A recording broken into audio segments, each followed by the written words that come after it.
Hi guys. Okay, so this is Sunday. I'm in a t-shirt and I'm hot. So at any rate, I'm going to try and do a quick demo of how you will be using the literary criticism in terms of literature, in terms of any supplied artistic expression I put in front of you. So over the course of this upcoming days, I'm going to make a lot of short videos. It's important that you watch all of them. As I said in the last video from Friday, I said it's important that you've read The Goose Girl in full. Please be sure to have read The Goose Girl in full so you can understand what I'm doing with the criticism. Okay, starting from scratch. Notice in this demo from Friday, it's labeled Diverse Literary Criticism. I have a series of what's called prose poetry, and I have these three circles. I've used this demo in the past, and in the demo, I will highlight in red certain sections of the poem, have a title of a type of criticism at the top, and the various components here, text, reader, and author, will either be highlighted or dimmed out. Okay? What this means, there's more than one way of explaining this, so I'm keeping it on a basic level. When you are using literary criticism, there are three main sections or three main elements that are affecting the criticism, depending on the school. In an ideal situation, the reader's interpretation affects the text. Likewise, the author's intentions, the author's interpretation affects the text. Likewise, the reader's understanding of the biography of the author affects the text. Or the limited knowledge the reader has of the author affects the interpretation of the text. Okay? Likewise, the reader's accessibility and historical knowledge of the text affects the interpretation of the text. So these three items connect and blur together and help form a new level of understanding towards any text that a student has in front of them. Now, there are times I'm going to label you as a student. There are times I'm going to label you as a reader. There are times I'm going to label you as a critic. Those are three separate roles when you are reading a text. When I say reader, that's on a casual level. That's what you do when you're driving down the highway at 75 miles per hour and you pass a billboard. You're reading the billboard. Okay? A critic analyzes everything that's put in front of them. So when you're in college, the intentions are for you to analyze everything that's put in front of you, no matter what your major is.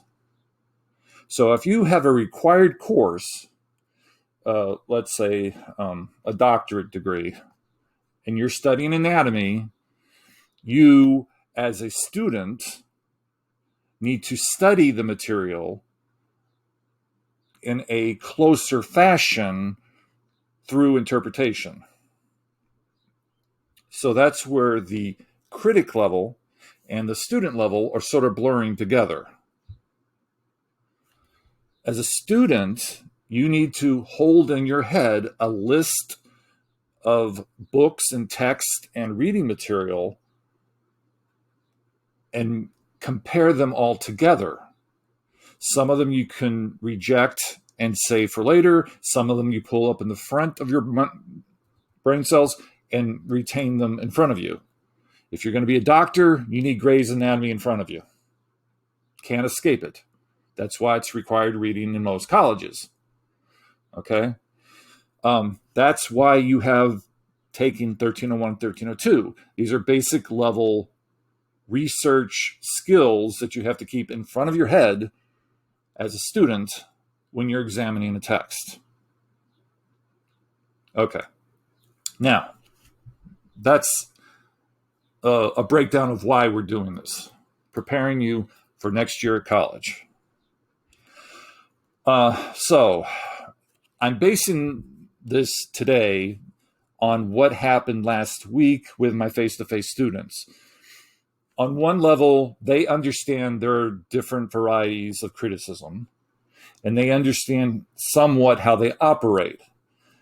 But I noticed the face-to-face students had difficulty in applying the school of thought to the fiction. So with that in mind, I can only imagine the troubles you would be having. Okay. So this is the story I wanted to break down in the variety of schools of criticism. And I wanted you to provide a thesis statement utilizing each one of the theories.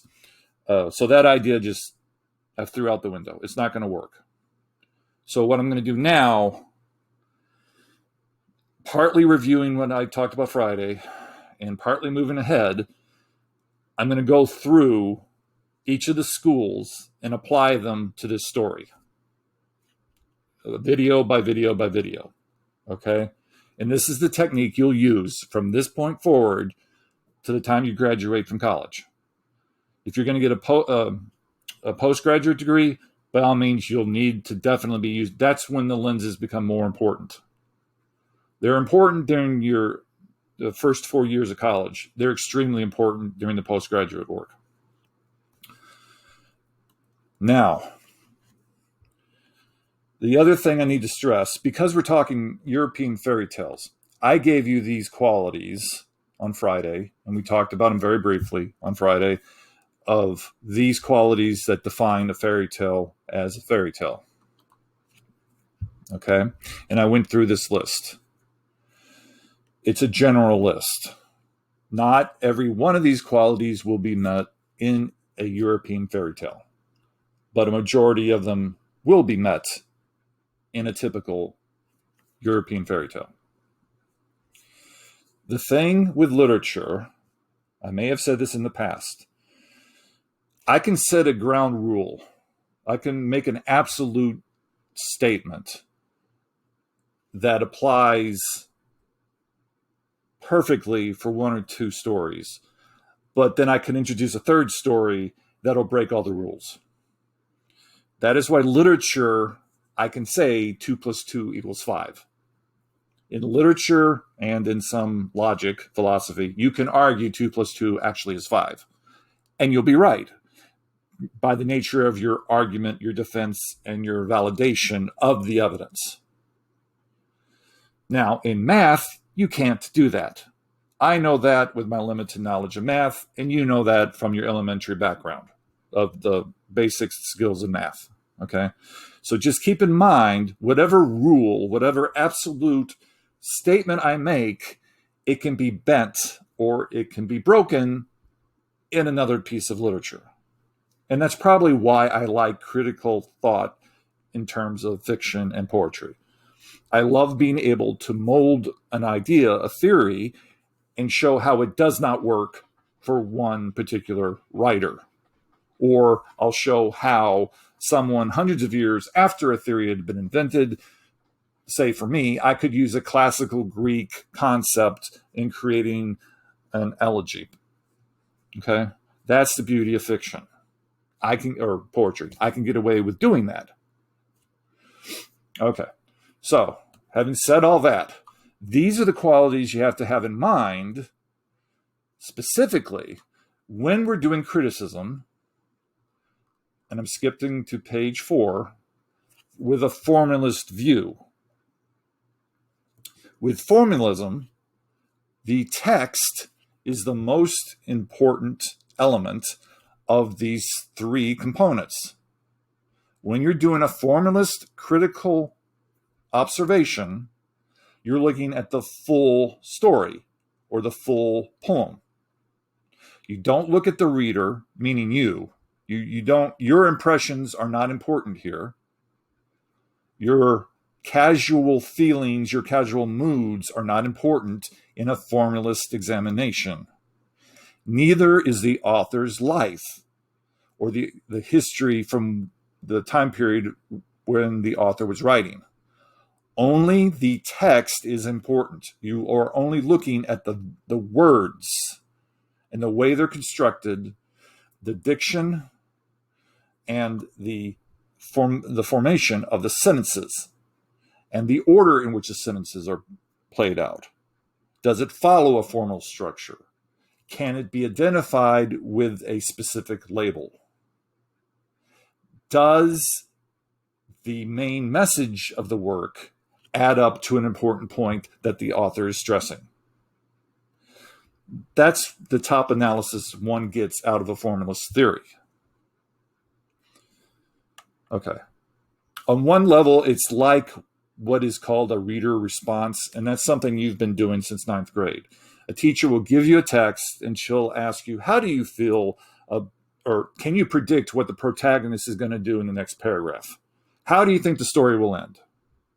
Okay, that's a reader response. In a sense, that's what formalist is doing. You're looking at the text and seeing what can be predicted and what can be confirmed about the message and the theme of the piece. How is the poem or story communicating a theme or message? Now, let me be clear. Notice what I'm not saying. I am not saying what is the author intending you, the reader, to get out of the text. I'm simply saying, what does the text supply as far as the message? Because again, you never talk about the reader, you never talk about the author when you're in a formalist theory. So for instance, if I go to the Goose Girl, one will have to have in their mind all the fairy tales they've ever read or any type of folk tale that you've ever experienced on any level. You have to be sure you understand and have cataloged in your head. This is why a good quality of reading of past literature is important for critical analysis. You are, in some degree, comparing what you currently have in front of you with everything else you've read. Okay? So, if you've never read a fairy tale, we've got options here. If this is the first fairy tale you've ever written, we've got options. So let's put it in terms of this course, since this is not a romantic literature course. This is a composition and rhetoric course. Okay.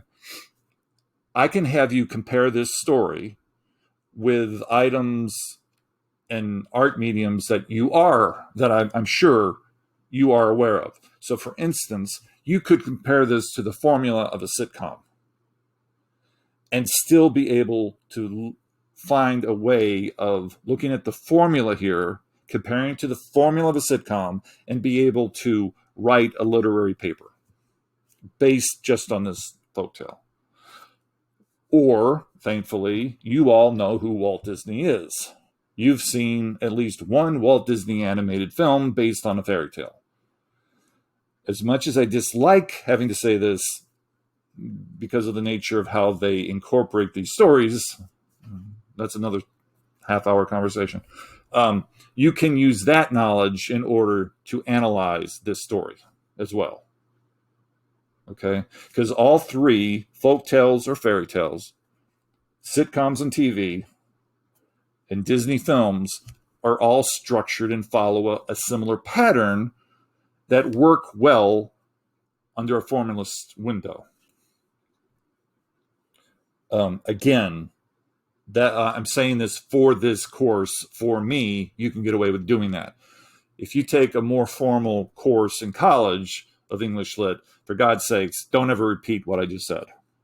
Okay. Looking at the story with a formalist concept, knowing these function elements are what make a fairy tale, I then will turn to the story, and in my critical analysis, I have to say how these qualities are in this story. How do those qualities support the function of this story? How or why do the elements of the European fairy tale affect the meaning of the Goose Girl? Okay, and that's where it becomes more cohesive, and it becomes more of a formula towards the end product of a critical observation. Okay, so again, you never use the I voice, you never talk directly to your reader, and in this criticism, formalism, you never mention the author more than once. Now, ideally, when you're writing these type of essays, the first paragraph with the formalist approach, you will mention the Grimm brothers. You have to. Your audience has to know which version of the Goose Girl you're talking about. Okay, there's more than one version out there, and since you are specifically analyzing the Goose Girl by Jacob and Wilhelm Grimm, the brothers Grimm, you have to be specific.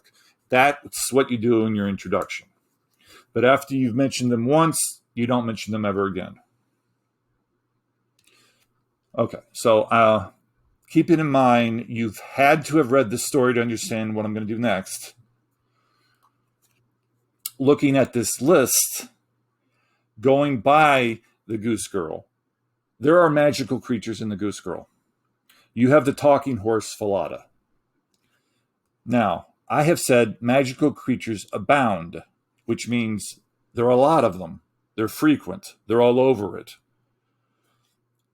Of course, in the story of the Goose Girl, there is only one magical creature, and that's Falada. So that's an exception to the rule. That does not mean this is not a fairy tale. It's just stating there is a magical creature, so therefore I can move on to the second point.